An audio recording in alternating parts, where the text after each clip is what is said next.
네, 안녕하십니까. 네. 2023년 차량 손해사정사 자동차 구조 및 이론과 실무, 정비 이론과 실무죠. 정비자가 빠졌네. 정비 이론과 실무에 관련된 기출 문제 두 번째 시간입니다, 여러분. 이번 시간에는요, 전기차, 우리 EV 전기차 하고요. 그다음에 차체 수리. 차체 수리에서 이제 용접에 관한 문제가 이제 출제됐습니다. 한번 볼까요? 전기 자동차에 사용되는 고전압 배터리 시스템을 했습니다. 고전압 배터리 시스템. 구성 장치와 구성 장치의 종류, 그리고 종류별 주요 기능에 대해서 서술을 합니다. 20점이에요. 어떻게 20점일까요, 여러분? 어떻게 20점이에요? 여기서 배터리 팩이라는 용어가 익숙하지 않는 사람은요, 배터리 팩이죠? 배터리 팩이라는 말이 익숙하지 않았다. 예를 들어서 그걸 배터리 팩이라는 용어를 처음 듣는 분도 계실 거예요. 왜 그러냐면 고전압 배터리라는 말은 많이 들었어요. 고전압 배터리. 지금 고전압 배터리. 요거는 이제 많이 들었어요. 근데 여기에서 팩이라는 말을 썼단 말이에요. 팩. 고전압 배터리가 들어가 있는 밀폐된 팩을 얘기합니다. 예, 우리가 백이 아니죠. 백이. 백은 이제 우리가 뭐 들고 다니는 백이 가방이고, 팩은 뭐 우리 음식 먹을 때 뭐 집에서 많이 보잖아요. 팩. 이렇게 아예 밀봉된 거죠. 뭐 락앤락팩, 지퍼팩 그러잖아요. 그런 팩. 아예 그냥 외부에서 공기가 유입되지 않고 내부에 있는 공기도 밖으로 나가지 않는 그런 배터리 팩에 대한 개념이에요. 그러면 그 배터리 팩에 대한 거니까 그 안에로 한정 지은 겁니다. 그 안에로. 예. 그러면 그 안에로 한정졌기 때문에 그 외의 것들에 대한 고전압 배터리 시스템을 쓰면 안 되죠. 예. 왜요? 좀 낙담인가요? 무슨지 모르겠어요? 그냥 생각나서 고전압 라인 뭐 생각난 거 뭐 구동 모터 배터리 시스템, 고전압 배터리 시스템, 고전압 시스템 생각하고 뭐 구동 모터 썼거나 뭐 여러 가지 있죠. 뭐 우리 컴프레셔 아니면 뭐 EWP라는 말을 썼을까? 우리 그 모터, 전기 모터, 우리 냉각 펌프라든지 뭐 생각나는 거 그런 식으로 쓰면 안 되는 거죠. 그거 쓰면 안 되는 거예요. 예. OBC 뭐 이런 거. 예. 배터리 팩 안에 있는 게 아니잖아요. 그죠? OBC를 배터리 팩 안에 있다고 하고도 멀티 뭐 있다고 우길 수 있을까요? 그런 차도 있나? 그럴 수 있겠네. 근데 어쨌든 기본적인 고전압 배터리 시스템에 대해 배터리 팩 안에 있는 걸로 기본적인 원리를 가지고 쓰면 된다라고 저는 생각합니다. 예. 근데 많아요. 그래서 20점이에요. 내용은 많습니다. 이 안에 들어갈 시스템에 들어가는 구성장치나 종류 이런 건 되게 많습니다. 되게 많아요. 온도 센서도 있죠. 뭐 되게 많아요. 되게 많은데 그 중에서 4개 20점을 줬으니까 한번 아는 데까지 써봐라. 이런 느낌이고요. 최소한 제 생각은 뭐 배터리 팩은 줬으니까 배터리 팩 빼고 팩 빼고 그 안에 들어가 있는 그 안에 있는 부속으로 한 4개에서 5개 정도 4개에서 5개 정도 썼으면은 점수 좀 많이 받았지 않았을까 이런 생각이 듭니다. 네. 20점을 다 받지 못하더라도 뭐 19점이나 18점이나 높은 점수를 받지 않았을까. 네, 그런 생각이 들고요. 배터리 팩을 포함해서 이거를 포함해서 4개를 썼다. 포함해서 한 3개 정도만 더 썼다 그러면은 아마 15점 16점 이렇게 좋지 않았을까. 예? 근데 우리가 공부 열심히 하셔서 뭐 한 7개, 제가 지금 5원 다음에 드렸죠? 7, 8개를 썼다. 그러면은, 오케이. 점수를 좀 후하게 받았지 않았을까. 그런 생각이 듭니다. 자, 요게 이제 우리, 일부, 이제 배터리 팩 일부 차종의 이제 배터리 팩인데요. 이 끈은 이제 옮기기 위해서, 이게 안전하게 옮기기 위해서 이렇게 이제, 밴딩을 해놓은 거라서 이 밴딩은 의미가 없고요. 예. 제가 이제 학교에서 강의하면서 이제 그 학교에 있는 거를 찍은 거니까 이게 배터리 팩이에요. 이게. 배터리 팩 이 안에 이 배터리 팩, 요 까만색 배터리 팩 안에 구성되어 있는 장치들을 쓰라고 한 겁니다. 예.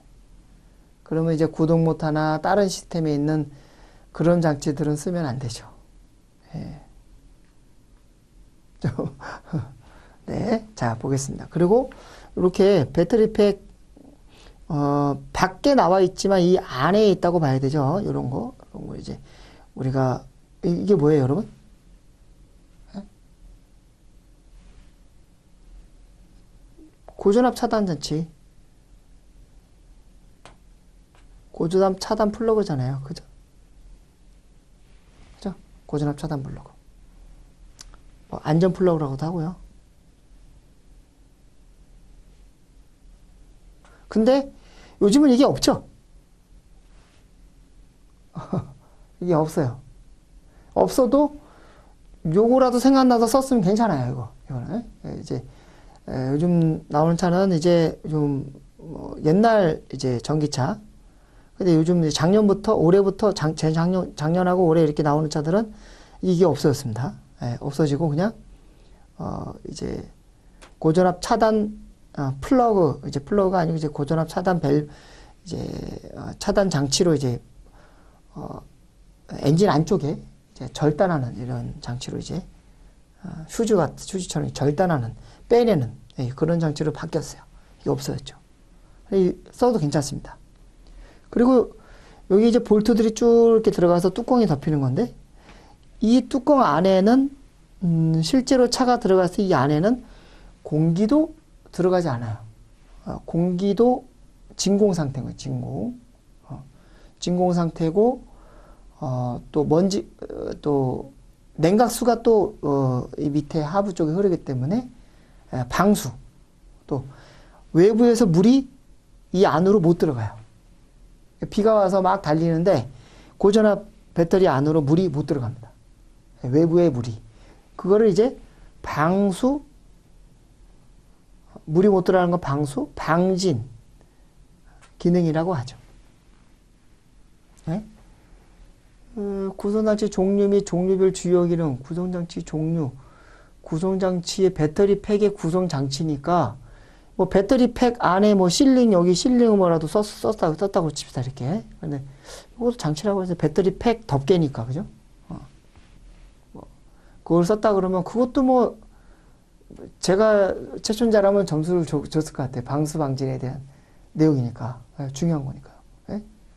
줬을 것 같은데, 그렇게라도 썼던 분들은 조금, 좀 기대를 해보시고요. 예? 자, 방수 방진.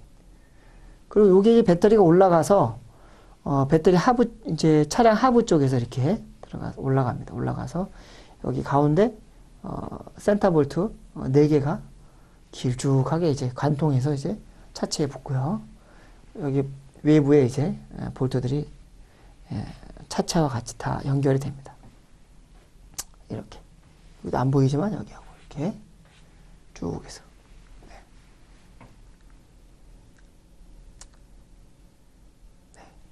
네. 이게 이제 배터리 팩이에요. 이 안에 뭐가 있나? 한번 볼까요? 이렇게 생겼습니다. 그럼 제 수업 시간에 처음 본 것처럼 그러지 마세요. 수업 시간에 다 보여드렸던 거예요. 그리고 이제 제가 이제 프리차저 릴레이 하고 이렇게 요거 뭐 이제 PRA를 따로 이렇게 빼놓은 것 뿐이죠. PRA 처음 들을 PRA.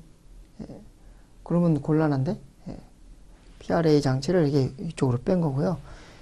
BMU, BMS 뭐 여러분 지금 제가 답을 들은 거 BMS, BMS 장치와 그 다음에 PRI 장치를, PRA 장치하고, 그 다음에 이렇게 모여진 것이 하나, 이렇게, 여기 좀 이제 요거는 하나, 둘, 셋, 넷, 요 밑에 하나 더, 이거 앞에 겁니다. 이걸 이제 모듈이라고 합니다.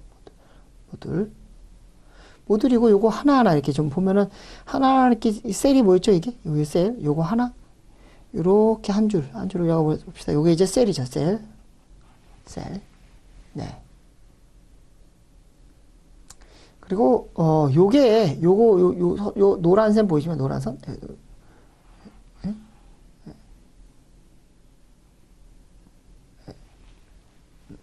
이거 이제 바입니다, 바.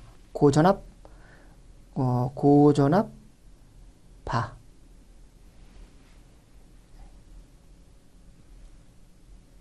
근데 구성장치라고 뭐, 이거라도 썼으면, 해가 나서.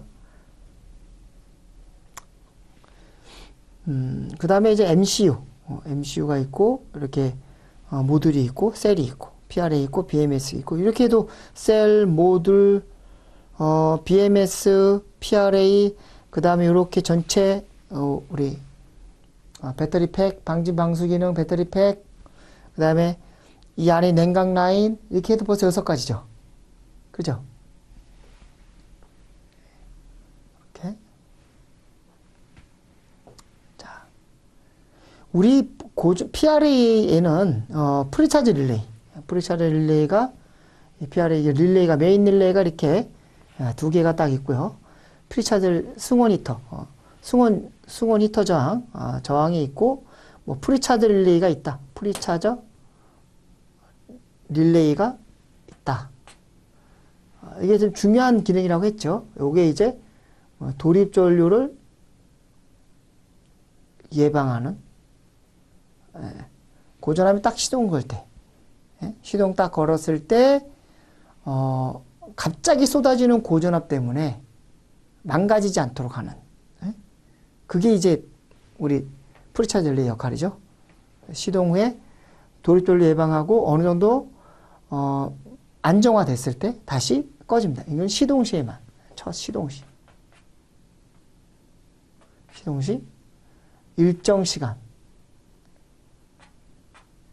온 됐다가 나중에 돌입 전류 예방하고 캐패시터의 전기가 고전압 전기가 안정화되면은 그때는 다시 오프되죠.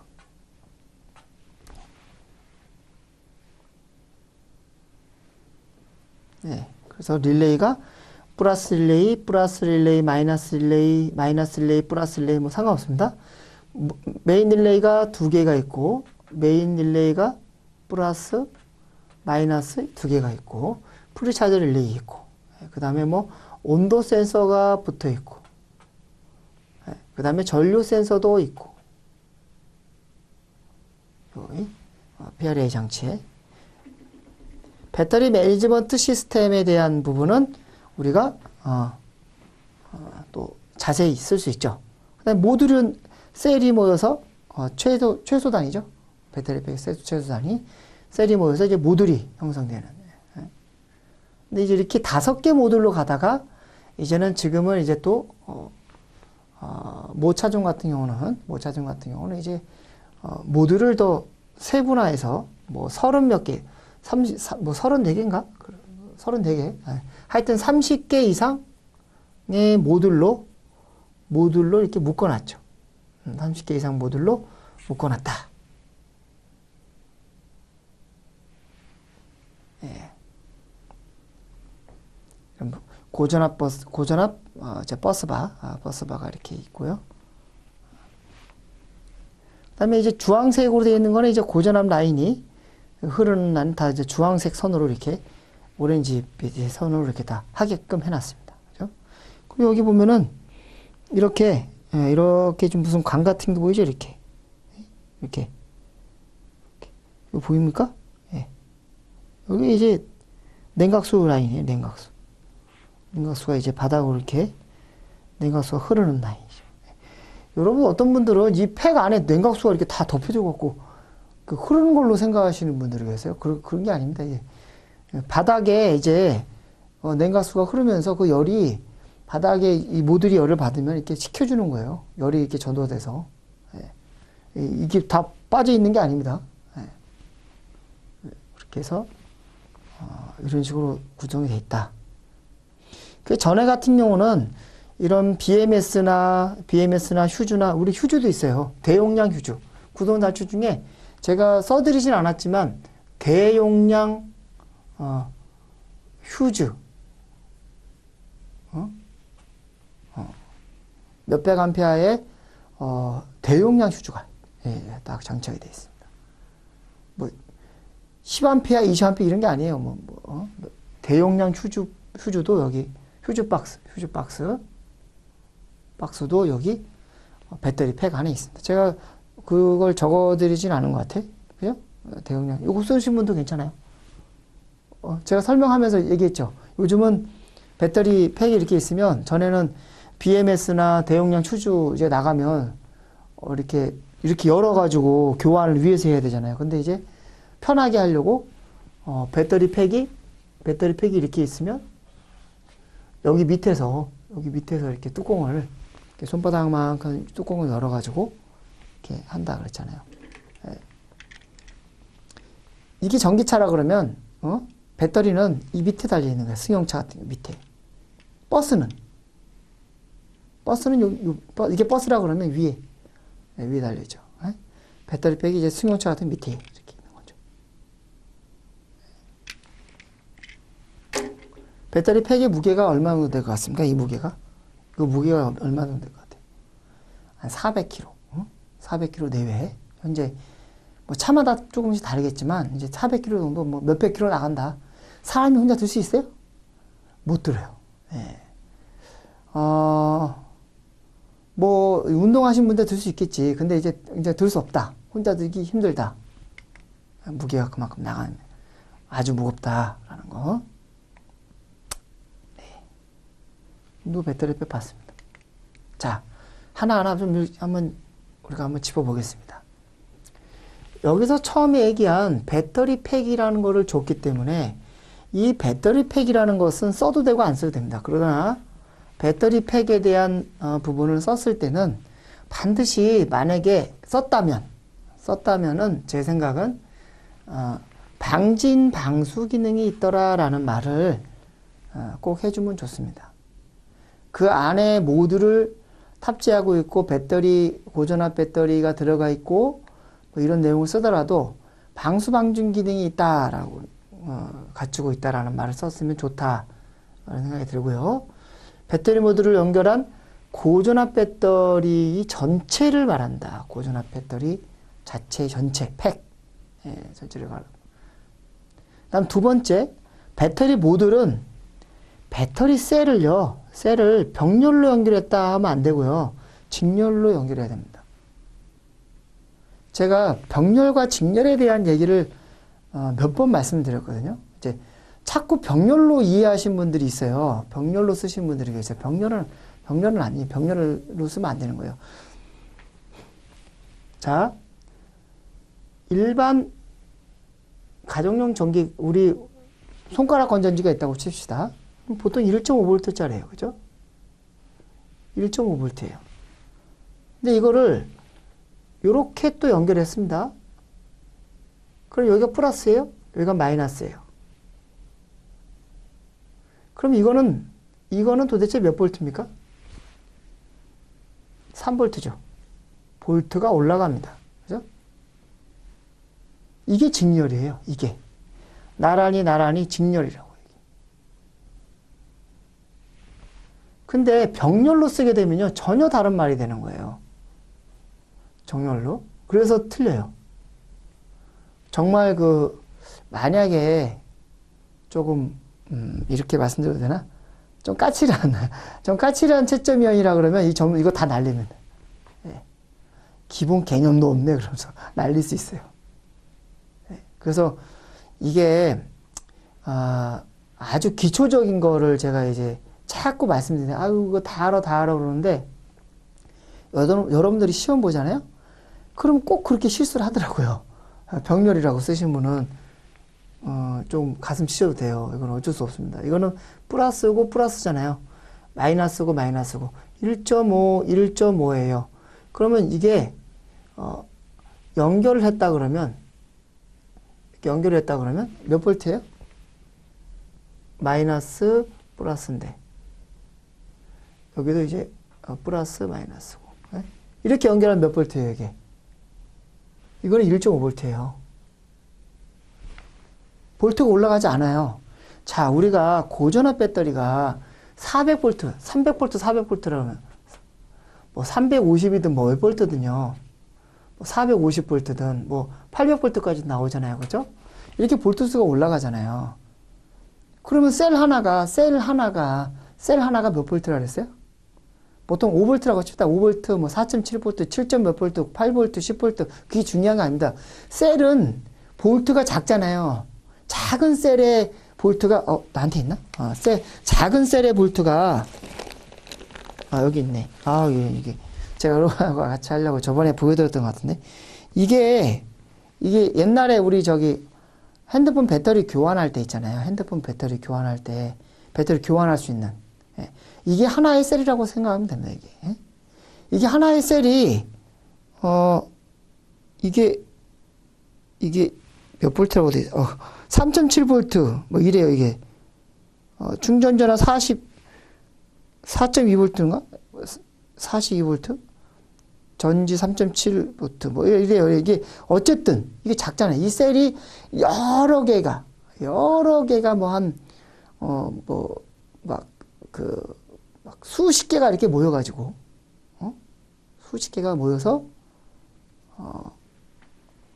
하나의 모듈이 되고, 그 모듈이 모여서 팩이 되는 거잖아요.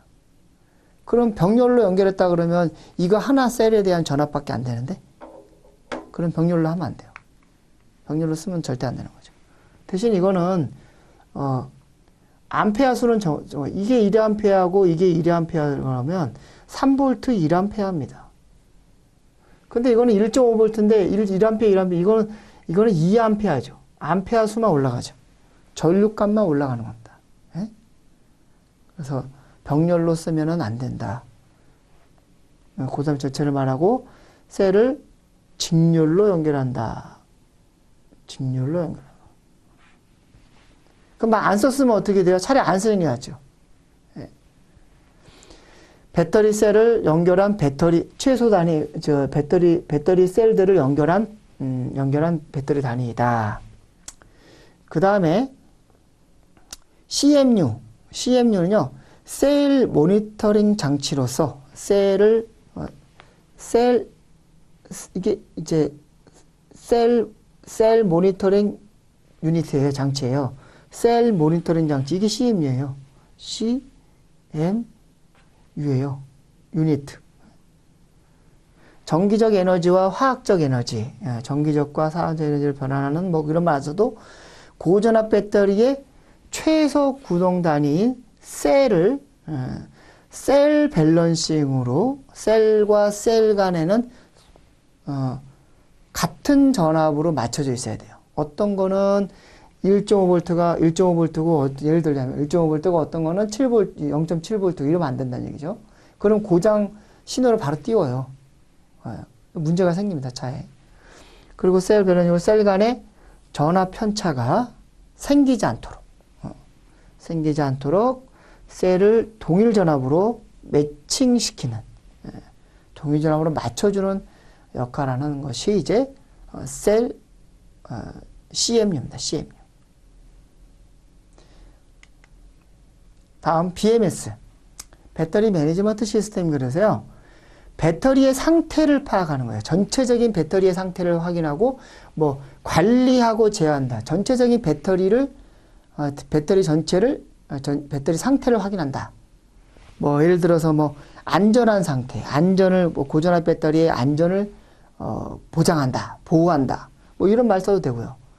전류 전압 온도를 측정한다. 이 말을 다 안 써도 전류와 전압, 전압, 특히 전압, 그 다음에 온도. 배터리는 온도가 올라가면 안 돼요. 적정 온도로 유지돼야 되거든요.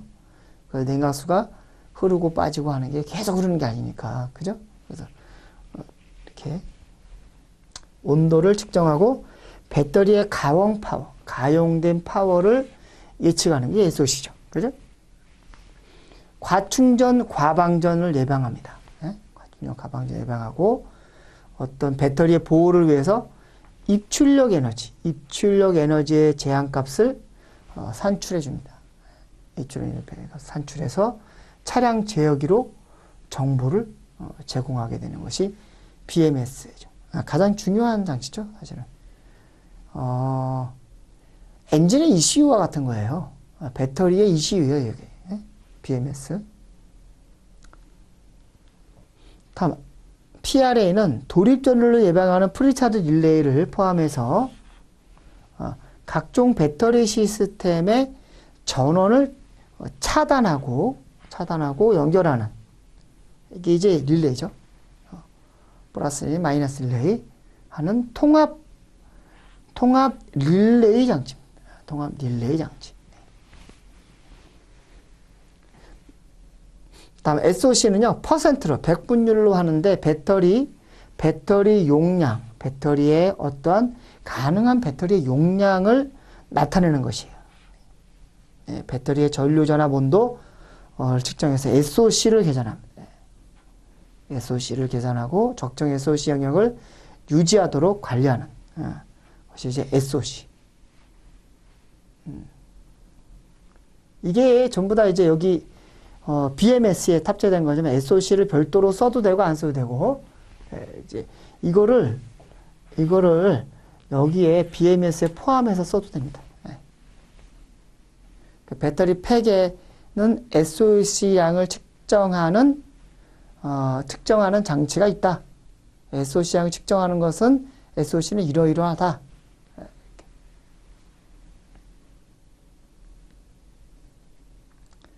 다음 안전 플러그. 안전 플러그는 아까 그 앞에서 말씀드렸죠. 고전압 회로를 수동으로 차단하는 건데, 수동 차단입니다. 수동 차단하거나 고전압 회로를 이제 수동 차단하거나 연결시키는, 수동으로 연결시키는 뭐 이런 장치다. 주로 전기차가 충돌 사고가 났을 때, 또 고전압 부품을 정비할 때는 반드시 고전압 차단, 고전압 무력화 이렇게 써도 되죠. 무력화 괜찮은 말이에요. 고전압을 무력화시키는 그런 장치다. 그 다음 냉각 라인입니다. 마지막으로 냉각 라인. 냉각 라인은요, 열에 대한 부분으로 썼을 때, 배터리의 열이 항상, 더 이상 올라가지 않고, 과열되지 않고, 또 처음에 시동 걸 때는 어느 적정 수준의 열이 좀 보장이 돼야 돼요. 너무 차가워도 이제 좋지 않죠. 배터리는. 최초 시동 걸었을 때 어느 정도, 이제 냉각수 라인이 이제 냉각수에 이제, 온도가 올라갈 수 있도록 하는 냉각 라인. 이거를 이제 여러분, 그 종류를 냉각 라인에 냉각수라고 만약에 쓰신 분이 있을까요? 냉각수. 예를 들어서 저전도 냉각수 이렇게 썼으면은 이것도 좀 괜찮은 것 같아요. 배터리 팩에 구성된 저전도 냉각수가 흐르는데, 저전도 냉각수는 일반 냉각수와 다르게 저런 상태가 우수하고, 또 발화점이 굉장히 높은, 발화점이 낮다, 발화점이 높다. 뭐야, 발화점? 발화점.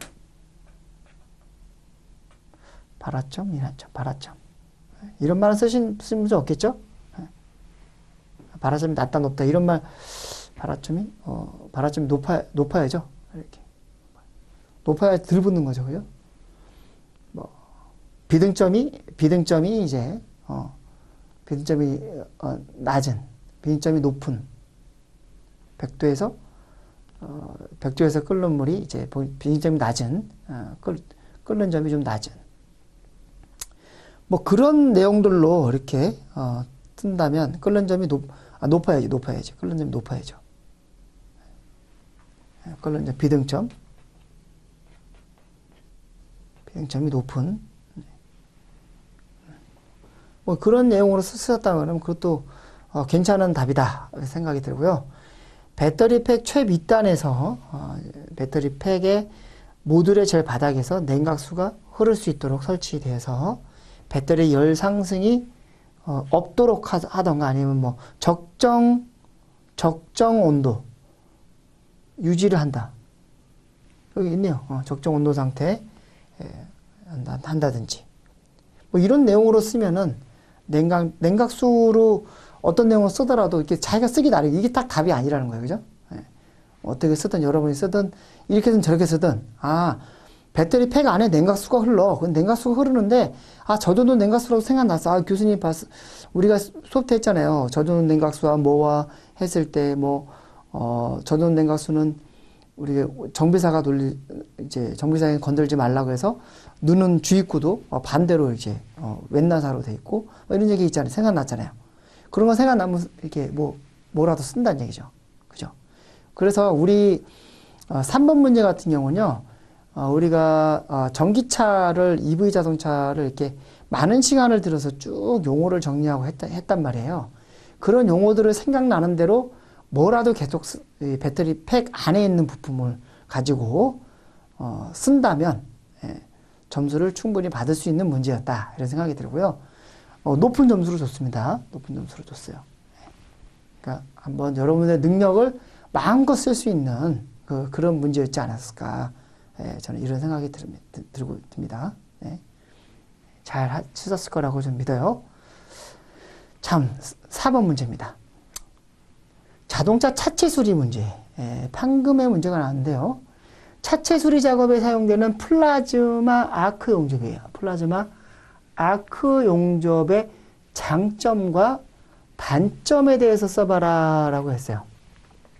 이 문제는요, 저희 책에 교재에 174페이지에 그대로 나와 있습니다.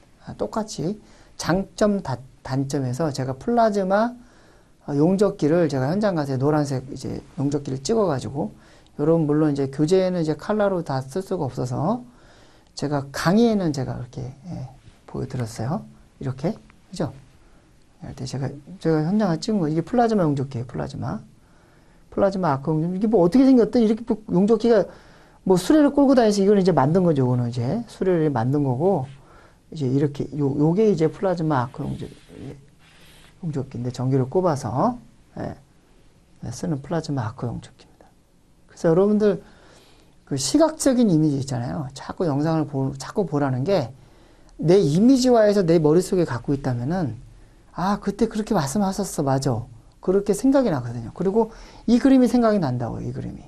그러면 뭔가 안에 심이 있고 이게 불이 있는데 여기 이제 불이 있는데 여기 들어가는 부분이 플라즈마 가스를 같이 집어넣고 여기 가운데에는 쭉 계속 나와요. 이렇게 텅스텐 봉이라 해서 텅스텐 봉이 들어가면서 쭉 용접하는.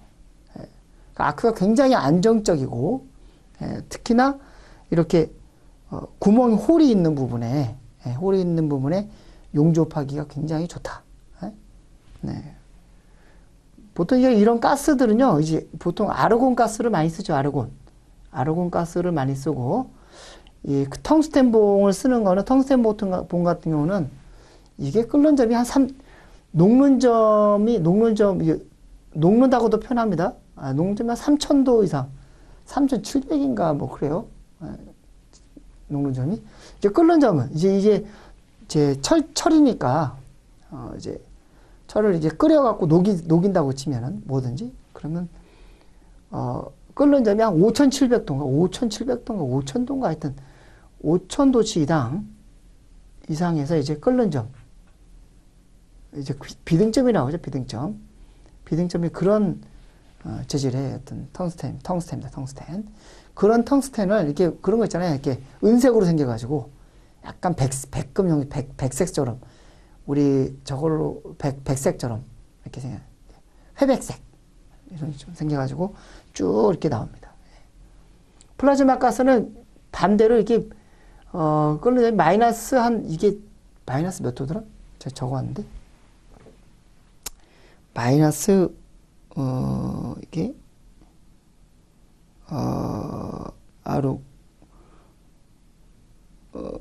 아르곤이 이제 마이너스 끓는 점이 마이너스 185도씨. 영하에서 그렇습니다. 아르곤. 굉장히 차죠. 아르곤. 그래서 굉장히 안정적으로 이렇게 아크 발생시켜서 텅스텐봉하고 이런 가스하고 이렇게 같이 나가면서 아르곤 가스가 나가면서 이렇게 플라즈마 가스와 이렇게